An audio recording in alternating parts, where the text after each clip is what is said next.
105.9 FM and streaming worldwide on the WMAL app. O'Connor and Company. By the way, Julie, you love that mic drop in the last segment. So we're sitting here talking, my mic falls. Anyway, hi, everybody. It's 8:37 on News Talk 105.9 WMAL, making sense of the news. Happy Tuesday to all of you. This, of course, is O'Connor and Company. I am not Larry O'Connor. He is returning presently. I am Andrew Langer, in for him alongside Julie Gunlock. Listen, we've been talking about this story all morning. Actually, we were talking about it yesterday, too, because it is important. This concept of the left not wanting people to reconcile, not wanting people to be brought together. And so as part and parcel of this, they have moved to tear down a reconciliation monument at Arlington National Cemetery. Joining us right now to talk about this is Scott Powell. He's the spokesperson for Defend Arlington, the group that filed the lawsuit on Sunday to halt the memorial removal. He's a senior fellow at the Discovery Institute. Scott, you got granted a temporary injunction on this. It lasts only till tomorrow night. What's the court looking for? Talk to us about it.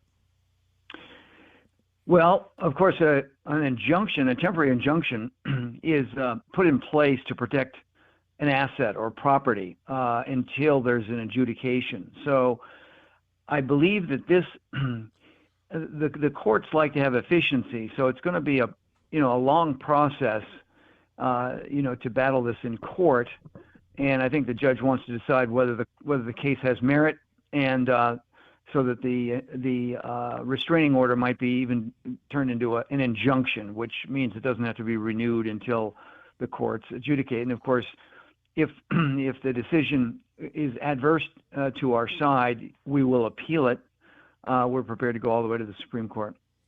Do you have any thorny issues of standing? That seems to be the way the left is able to do a lot of this mischief, is because they claim that whoever is challenging it doesn't have standing here. How are you guys grappling with that?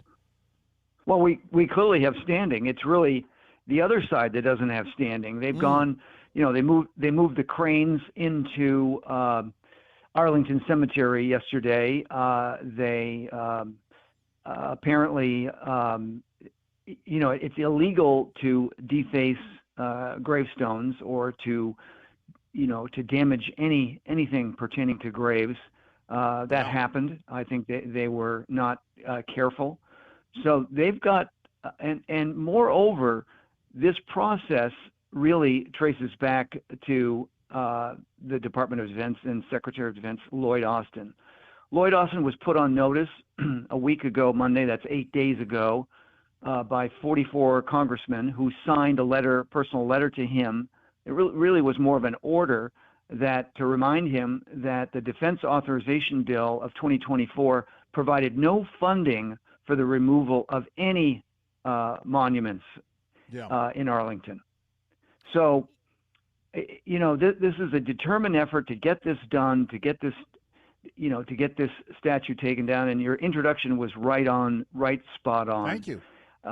Why in the world would we as Americans want to take down a monument commemorating reconciliation? Hear, hear. This is the Christmas season, and some people have called this the Christmas monument because Christ sent his son into this world to bring reconciliation of sinners, that's all of us, and God. So reconciliation is a very, very noble virtue, and it is part and parcel of who we are as Americans. We are the country of e pluribus unum. Amen. One out of many. So we fought a war. The Civil War was a bloody war. It was our most horrendous war.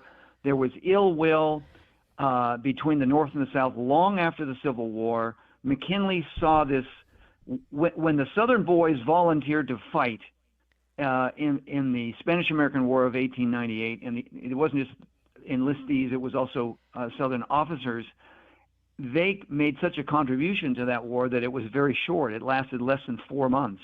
Right. And we emerged the other side as being a world power. So President McKinley at that time, saw this as an opportunity to bring reconciliation between the North and the South, to really get over the Civil War and the ill will that it engendered, And so this was a monument with a very virtuous and noble purpose, and it's not a monument of any general.